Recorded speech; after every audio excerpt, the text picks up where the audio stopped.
हुआ है कि for this purpose market value shall be deemed to where the agriculture produce is ordinarily sold in the market, the value calculated according to the average price at which it has been so sold during the relevant previous year. पहले तो market value निकालनी होती है अपने agriculture product की, ठीक है। Non agriculture product का तो मार्केट वैल्यू पता है एंड ऑल, ठीक है। अगर नहीं भी पता है तो उसकी भी मार्केट वैल्यू निकालेंगे। देन एग्रीकल्चर की भी आपको मार्केट वैल्यू निकालनी होती है कि एवरेज प्राइस मान के चलते हैं कि हाँ इतने का होगा, जैसे इससे पहले हमने न्यूमेरिकल में कराया था।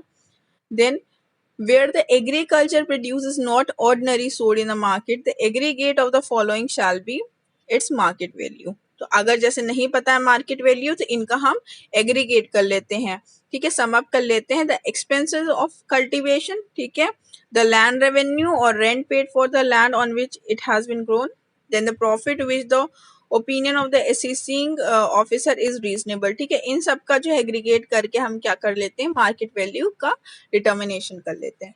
अब यहाँ पे देखते हैं कि किस किस तरीके से हमें देखने को मिल सकती हैं agriculture and non agriculture income, दोनों कंपोसाइट में वे में कैसे हम लोग ये देख सकते हैं, ठीक है।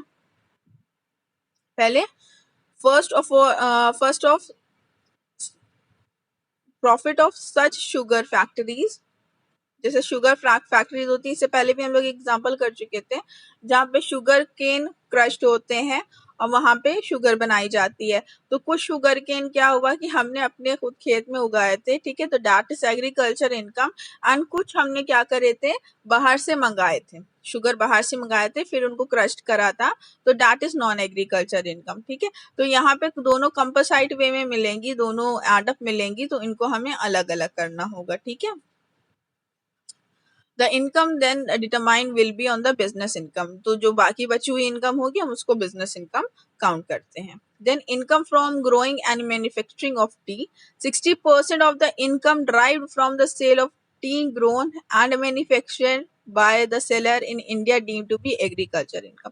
कितना परसेंट, 60%, ठीक है।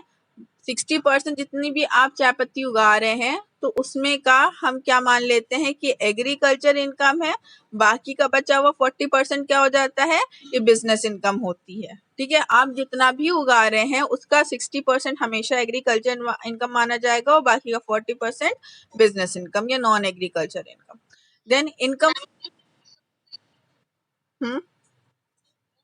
हाँ